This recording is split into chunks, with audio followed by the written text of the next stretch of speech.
Tony Chopper. Chopper power. Good day, everybody, and welcome to chapter 1084, The Attempted Murder of a Celestial Dragon. One Piece manga is picking up. The manga starts off with Sabo beating up guards and then Bonnie popping up. Again, we know that Bonnie was there because she was trying to rescue Kuma.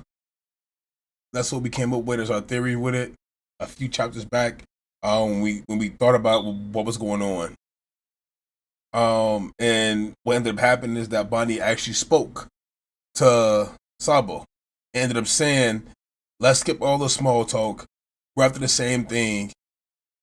And let's get the keys to free the slaves, because obviously she wants to free Kuma, her father, and Sabo wants to free Kuma, a Revolutionary Army member, plus the slaves, to get them out of Marijois and out of the influence of the Celestial Dragons. Mind you, this chapter has so much going on with it. If we jump around to it, we see that Sabo states that he heard that Kuma had a daughter and ends up saying something along the lines of, I try to keep tabs on everybody part of the Revolutionary Army just so I know. And Bonnie says, well, that's a good thing that you're a part of it for the most part. That you do your work, so you're a little bit trustworthy. And states that, yes, Kuma is her father. So we finally get revealed that Kuma is Bonnie's father. Something that's been thrown around the community of One Piece for a very long time, as well as their relationship. Is Bonnie like her original form, or some old lady that goes back and actually raised Kuma and that's her son, or stuff like that, or does Bonnie and Kuma have something going on that's different with it? But we get to see that we finally realized that Bonnie and Kuma are daughter and father. And then we got to see Karasu as well. Karasu popped up as Sabo is talking to Bonnie, and as Karasu shows up inside his bird form, he takes the keys away from Sabo. Sabo basically tosses him the keys and tells him to go free the slaves. And Karasu's up on it. Bonnie and Sabo start walking down, and they almost get caught. He grabbed Bonnie, picked her up, and jumped on top of this balcony. And on the balcony, he's still holding her. The guards are all walking past. Bonnie goes, I owe you one. I'm hoping that this can mean like a little love story from my boy Sabo. Maybe we might get something. Sabo might be getting some Bonnie jewelry action. When the guards showed up, all the guards are talking about how they lost Sabo and Bonnie, and that maybe they lost them because they saw that. And what that is the legendary Phantom Room. So we have a legendary Phantom Room at Marijois inside the castle somewhere. I hope we get to get more backstory to that, because they stopped it right there and ended up going to the next thing, where Bonnie and Sabo are finished split ways. Bonnie states that it's weird seeing a radical revolutionary acting so friendly. She says it's to Sabo, and Sabo just simply replies, it's because you want to save the same person. But we know that Sabo ends up pointing off the direction of Egghead Island, telling Bonnie to go that way, and they're going to go the opposite way because they're going back to the Revolutionary Army's hideout once they free all the slaves and get them on the ships. Then we get a cutaway. The cutaway ends up happening. We go back to see Cobra as he's talking with the 5 elders. This is where the story went for a twist. We got some more background, of course, with it. Cobra started talking about how 800 years ago, Marijois was formed, and it was formed by 20 monarchs. The 20 monarchs all moved to Marijois to live as a single clan and be known as the Celestial Dragons. Mind you, it's supposed to be 20 of them. That's important for down the line. And to ensure that the power just never overlaps, each of the monarchs, the heads of the monarchs, took a weapon and stabbed it in the ground by the throne. The throne obviously being the empty throne. And who sits on the empty throne? They all were supposed to stick a sword or a weapon inside there by the throne to ensure that nobody ever has more power than anybody else, and that they never sit on that empty throne. We get more information about the families and handpicked families that will overlook the 20 nations, and each of and all the mentions of the old dynasty reigns were removed from the founders' home countries. So you can never find anything about You're not supposed to find anything about the founders of Marijoa inside their countries that they came for. All of those are supposed to be removed from the history books. Now, because all of those are supposed to be removed from the history books, Cobra had a thought inside his head as he's talking to them still. And he states that all except the Alabasta have the history books removed. The Alabasta Kingdom, Queen Lily, was immortalized as, you know, one of the 20 members of the monarchs that went there, but she never stayed to become a celestial dragon. So she was sent away to go return to the kingdom to continue her reign. Lily Navatari. So only 19 weapons were placed down on that throne. It was one weapon missing, which was the Navatari clan from Queen Lily. Corbett continues to talk about what happened after the Void Century with the ancient texts and how the queen's name isn't mentioned not once. So we see that the queen showed up, was one of the original 20 families, didn't want to stay to become a celestial dragon, went back to her country, and her name doesn't come up inside of the history books for anything after the Void Century. So Cobra starts to think about it and starts to get things inside his head. Whatever happened to the queen and all this stuff like that. And Cobra states out loud to them that the queen never made it to her country and that her younger brother had to take over as the ruler of the country. The 5 elders all looked very surprised once Cobra said that and end up saying something along the lines of, that was a long time ago. We really don't know what happened. Cobra says, okay, you know what happened? Fine.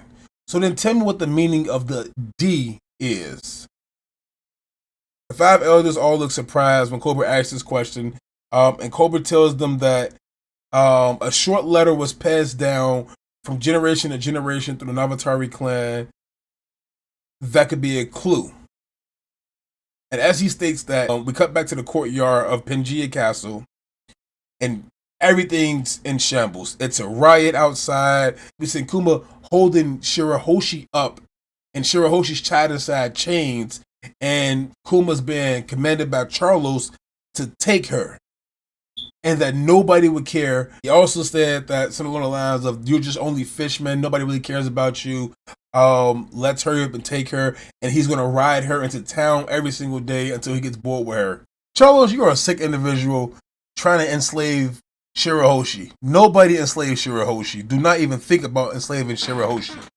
And because Shirahoshi is tied up inside chains, we see her brothers rush inside there to try to save her and snatch her away from Kuma and the Celestial Dragons. But as her brothers are rushing inside there, a big old blast of light beam just comes right out, charging full speed ahead and sends them flying. And Kuma was ordered to kill anybody who tries to interfere and save Shirahoshi. So now that we see Rebecca walk up with her guards, it's Rebecca, her guards from Just Rosa, and then Mo's guard. They all come up and they charge in to try to help. Charlos orders Kuma to kill Mo's guard because Mo's guard hit him earlier, and he says, kill him. And as he points out to finish up that statement, Leo and Sai jump right in, and Leo uses Tada Hashokin secret art tail hammer, and Sai ends up using his drill dragon nail. As they both use the combined moves, charging for Charlos, and they knock him completely out, and everybody's in shock. The entire town is like, what the heck just happened? Charlos is seen to look like he's dead. And his father, Roshinado, was looking on like, oh my God, did you kill him? Like, they hit him so hard, his head, I'm gonna show it right here.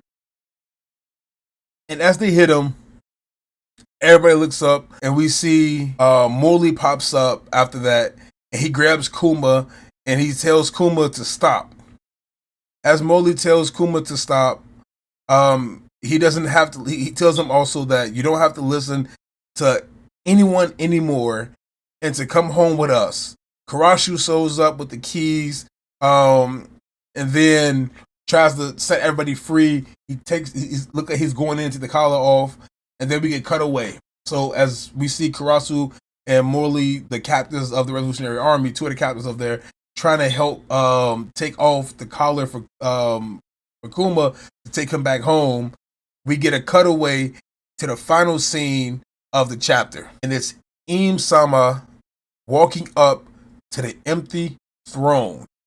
This sent chills down my back.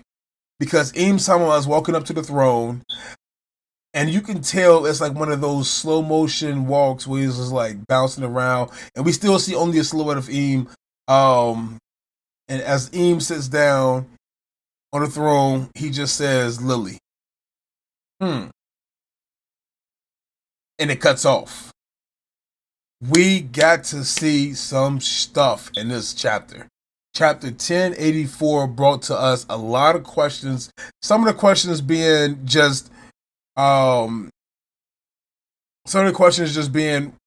really happened during this Void Century?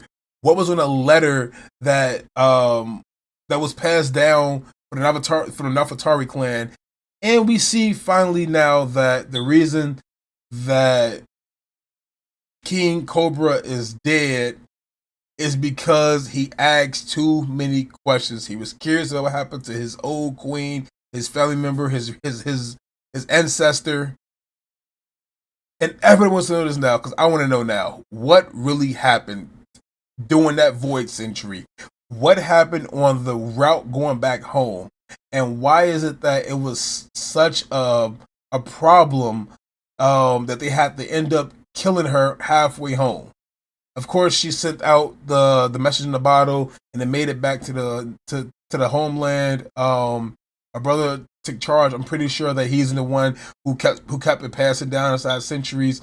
But now we're getting closer, this much closer, to just what that D means, and how it revolves all around the One Piece world. Also, what is going on in Marijua right now with everything being so distraught?